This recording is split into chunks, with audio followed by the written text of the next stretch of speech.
Our coverage starts in New York with Channel 3's Dennis House.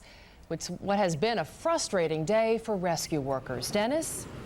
It certainly has been, Denise. And now the official death toll in New York right now stands at only 55. Of course, we expect that number to grow significantly larger, but Mayor Rudolph Giuliani and Governor George Pataki held a briefing just a short time ago, and they said so far only 55 bodies have been recovered, and there have been some miraculous stories of survival here. In fact, within the past couple of hours, we're told one woman was pulled alive from the rubble of the World Trade Center. Now, where I am right now, this is the beginning of the Soho neighborhood. Behind me is the Avenue of the Americas, which will take you down to the World Trade Center. And right now it's being used as a thoroughfare for rescue workers, supplies, and a very grim scene. Debris is being carried out of here.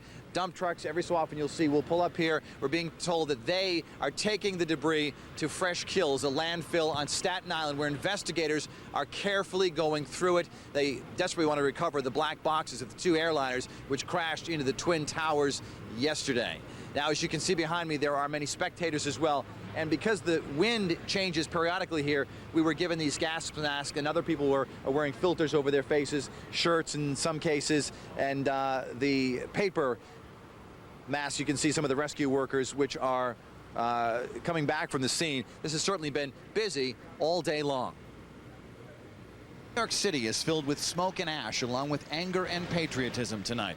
Emergency teams are desperately searching for survivors and victims in the rubble of the World Trade Center. They are risking their lives to try to save their friends and their colleagues and the New Yorkers who are still trapped. Where they believe that the victims are going to be is so far into the scene, and the rubble is so deep. I mean, you're walking through rubble that's waist deep. This morning, rescuers found 6 firefighters and 3 police officers alive underneath the rubble. But the death toll is climbing as the search goes on. And as a new day broke in Washington, officials say they do not expect to find any more survivors at the Pentagon. Humvees are now patrolling the streets, and there's a dramatic increase in police presence. Federal workers sent home yesterday say emotionally they had to return to work today. What President Bush said, you have to get your life back together, you have to make things back to normal. And I felt like this is my part as an American to show that I'm not afraid. This morning, President Bush briefed members of Congress. The United States of America will use all our resources to conquer this enemy. We will rally the world. We will be patient, we'll be focused, and we will be steadfast in our determination. Secretary of State Colin Powell declared the attacks a war against the U.S. and civilization. Investigators say initial evidence points to Osama bin Laden, the Islamic militant blamed for the bombings of the U.S. embassies in Tanzania and Kenya. This is an enemy who preys on innocent and unsuspecting people, then runs for cover. In Boston, officials say they don't know when Logan Airport can reopen. They say it'll be a long time before they can comply with the new FAA security guidelines.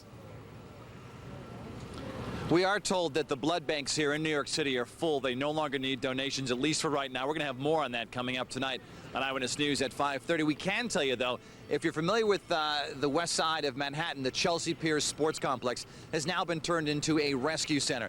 And workers there, we are told, need the following things: clean towels, coolers, ice, sweatpants, and clean T-shirts, as well as medical supplies, gauze, and so forth. So if you want to donate that, you can do that at Chelsea Piers. Denise, and now back to you. Okay, Dennis, a couple of questions. Looking at the scene behind you, it appears that everything is orderly, that New Yorkers are going about the business of trying to recover from this, trying to find the victims that are maybe buried in that rubble there. Are you seeing that in the mood down there? Yesterday, people were sort of shocked and stunned.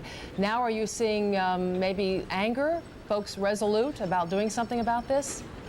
Certainly, people are very angry. Every so often, you'll see signs of patriotism, people marching down here with flags. But most of the people here appear to be somber. Some are snapping some pictures. Actor Harrison Ford was here earlier, walking by, just taking in the scene, we're told. I'm going to be behind this dump truck right now, which, as you can see, is headed to Staten Island. I can't tell if it's empty or full from here, but that's where we're told all the debris, the very familiar debris, that familiar skin, the metal skin of the World Trade Center, is being brought. Dennis, we can tell you from our vantage point that those truck beds appear to be empty, and but they imagine will be coming back full very soon. What about the young people who are there? How are they handling this? Many of the young people are really taking it in. It's sort of a history lesson for them. Of course, they've only read about Pearl Harbor, as many of us have, in the history book. So this is the biggest thing that's happened in their lives so far. So they're really absorbing it well. They appear to be more angry than the older people.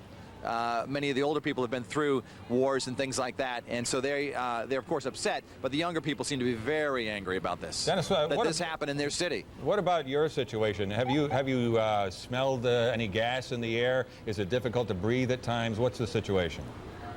We really haven't had to use this all that often. To be honest with you, it got very, very smoky here. And if my photographer, Mike Holtman, can maybe zoom in over there. I don't know if the smoke cloud is still there. You can see the smoke when the wind does change direction, Al and Denise, and it does seem to come right this way. So people were coughing and people were gasping, and some of these supply workers here who were helping the rescue workers gave these to me and Tasha Jamerson, Kim Fettig, and our entire crew here in southern Manhattan. But as you can, if you look around, it's kind of clear right now, the atmosphere, but some people, this woman over here has a bandana over her mouth. People with breathing problems are told not to even come down here. But I think the lure of this spectacle is just far too much for many people, and they're coming down to see it anyway. Well, there is a lot of concern. Even though there is a lot of concern, Dennis, about just what may be in that dust. And I know I've heard the word asbestos mentioned, and it is prudent to take precautions because that cloud was enormous, and you just don't know what was in there. Absolutely. They're advising people not to come down here. You really can't see much from where we are. They're only letting certain people further down. In fact, it's really sad. Tasha Jamerson will have this story a little bit later on, but there are actually some people coming in with pictures of their loved ones feared lost in the wreckage of the Twin Towers. So they are being allowed down, but no one's getting to ground zero right now. We're told that it has been secured as a crime scene and that firefighters are working to put out all the hot spots and remove the debris, but so far they've been no real investigating, and as we told you, 55 bodies have been retrieved so far. And Dennis, you're about, what, a mile away or so? Thereabouts, Al. Yeah, it's about I'm told about a 15-block walk from here. Okay. Last night we went down about 4 blocks. And, you know, we could see some of the smoke, but they're not letting anyone really right up close for obvious reasons. Thank you, Dennis. Dennis House reporting live tonight from New York.